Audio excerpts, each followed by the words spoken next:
Legend Story Studios is going to be targeted for a corporate takeover. And this is just a theory that I have, but I just feel that there is too much money on the table in the trading card industry for any big TCG corp to just roll the dice and let it play out. So I'm Bronson, and in this video is going to be a very longer form discussion, very serious video where I discuss the very real and very imminent threat that Legend Story Studios will be targeted for a corporate takeover. Now, will this occur in 6 months, 1 year, 2 years, 3 years? I do not know. I do not know when this will play out. I do not know how it will play out. I do not have any like information that you guys have. I just love to think about this game way too much in detail, and this is a threat that I see. So let me first start out by setting the stage with you, okay? So if you're a little skeptical, so there was this company a while back. You may have heard of them or not. I'm not sure. They were called Blockbuster Video. They were a very popular company that sold VHS videotapes and DVDs, and they rented a bunch of video games and the likes. So there's a little company, just a little company on their blip called Netflix.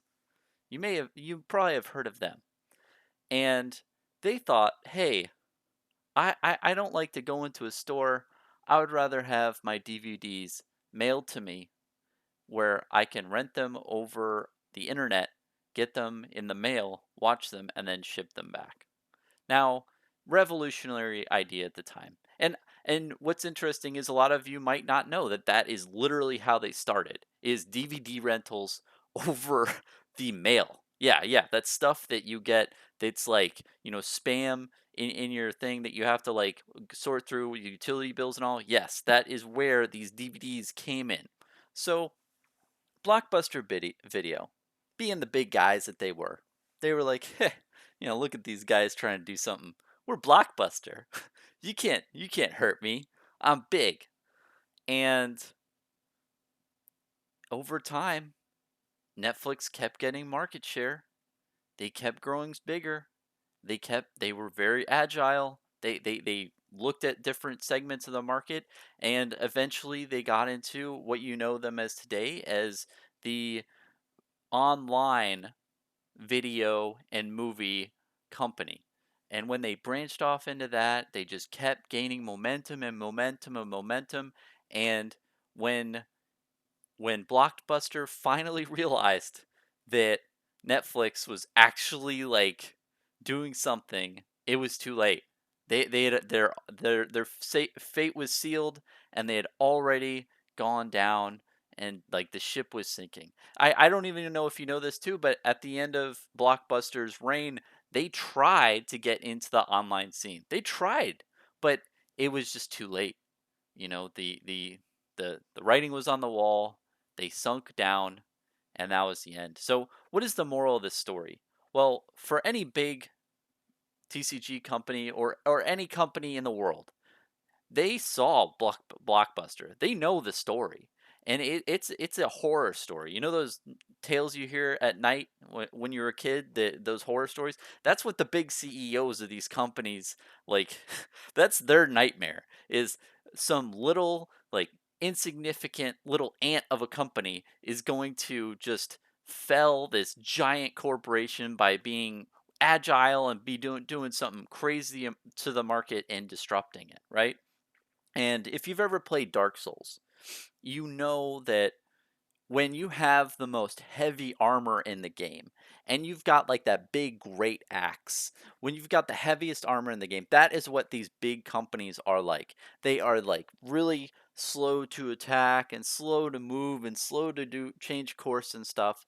But what these little companies are like Legend Story Studios, they're like that. No armor with a dagger. They're just dodging everywhere, like attacking like this. Like that's their type of character. They're just very agile, like can quickly move and quickly, go into different things. So that's what makes them really great. And if you are any big TCG company or any company at all, and you see whatever market you're in, and if you see these guys, you want to nip it in the bud early. You don't want the company to bloom and blossom and become a thing, because if it does, your company is going to be the next blockbuster video and everyone's going to laugh at you.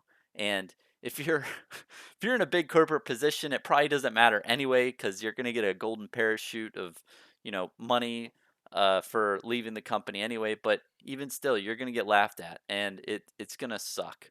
So, let me get into now the stage. So, corporate takeovers. There is a really big possibility that I think at least what's going to happen initially is that Legend Story Studios is going to be contacted first.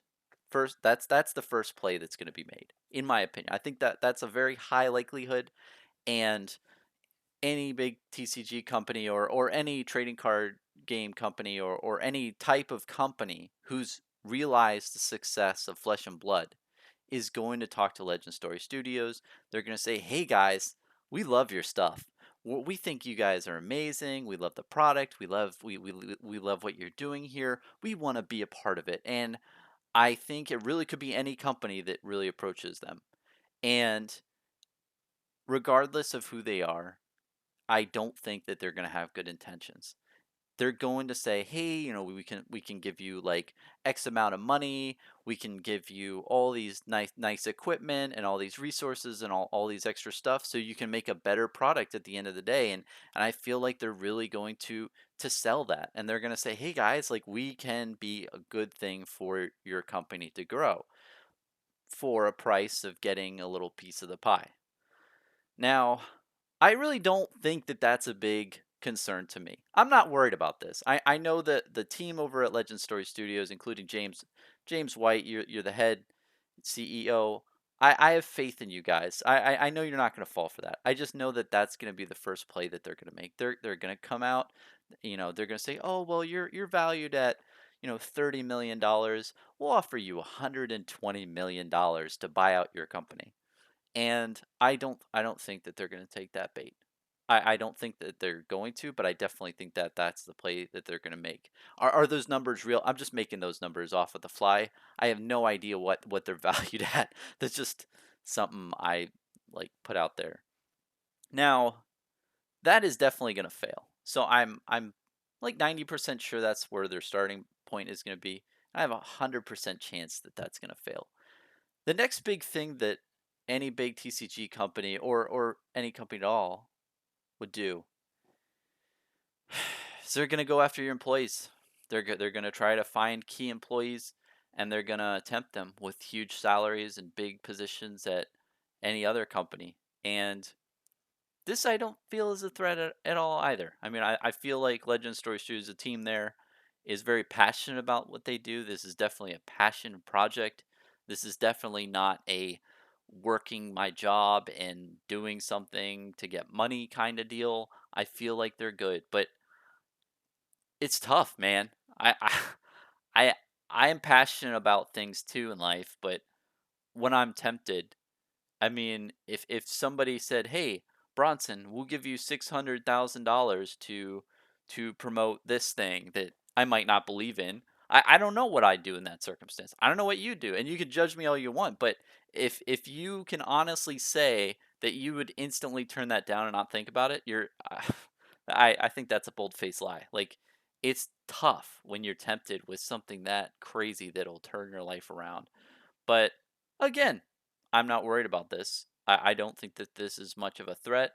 I think the people that they have under them are good. I just think that it's kind of the playbook. Um, yeah, and then the last big thing I'll touch on, and this is definitely going to be. So the first two things I listed was basically any big TCG company taking their wallet and just throwing money at the problem.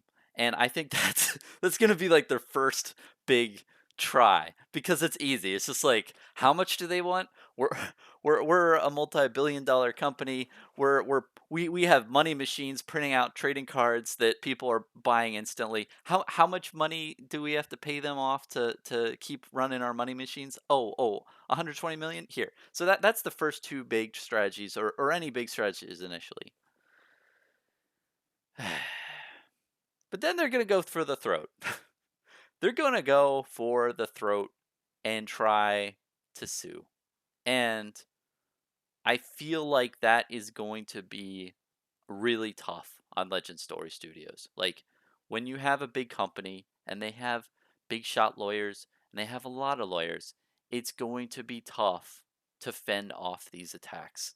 And if you don't know a lot about all that stuff, intellectual property, I am not the master of that realm. But what I do know is that there are cases that I've heard of where these big companies have to sue the little guys because when you copyright something, or I'm pretty sure it deals with copyrights. If you do not defend your copyright, you lose it. So you have to tell people when they are infringing on your copyright, or essentially you don't really own that, or you're not defending it, so you're not saying it's yours, you're not using it. So if you're not using it and you don't tell other people you're using it, then you lose it. So I think that that is really going to be the play that they're going to make. That's going to be a tough like attack to block. Uh, and the reason being is primarily because the lawyers, and I think they're gonna go after the mechanics. They're gonna try to nitpick on the mechanics and like, oh well, this in Flesh and Blood is kinda like our game in any big TCG corp. And well, this is kind of referencing this, and this kind of depicts this. So I think that they'll try to do that and kind of blast them. And if they win the lawsuits, it's going to be detrimental. I mean, not only will products be printed that they would might have to recall, but just it just take a lot of their resources and time and energy and money. So I really think that that would be really detrimental. That's the big thing that they have to defend against. And the way to do it, I think, is with unicorn money. So if you don't know what unicorn money, it's basically getting an investor backer that has a ton of cash, ton of resources, that is able to fight your battles for you. So you have a unicorn money in the sky waiting there for these events to occur that can come in and swoop in and save the day and say, swipe or no swiping, get away from my product, get back. But I have others. I have other ideas, and I don't. I want to just leave it off with those three at first. I feel like the big threat obviously is the lawsuit part, and the reason why I don't want to kind of say it is I don't want to give anyone ideas. This is everything I've talked about literally is corporate takeover 101. You could literally buy a corporate takeover a handbook and you'll read like, oh, like these are the things that I've already mentioned. And there are other methods that are more roundabout that are very secretive, and I think that's going to be the secret threat that's really going to be troublesome. And put it into perspective. This is just like one of those murder mystery shows. It's going to look like a burglary. It's going to look like they just, something happened that's natural for a trading card game to happen. Like, oh, people lost interest or the product wasn't selling well. So it's going to look natural on the front end. But on the back end, someone had some vindictive plot motive and they made it look like a burglary, but really is like for revenge or something. It's going to be there's going to be more depth to it. And the point of making this video is that I think it's a fascinating subject that really isn't going to be talked about. And it's really not even going to be publicized. I mean, they might even be having this issue now. Who knows? We'll never know unless it's released. But it's just a really interesting thing to delve into and see what goes on in the background. Because do I believe that Legend Story Studios and the Flesh and Blood product is going to last years down the road? Yes. I think that that's a very big I think that it's going to last and it's going to stand the test of time if left untouched and unmolested.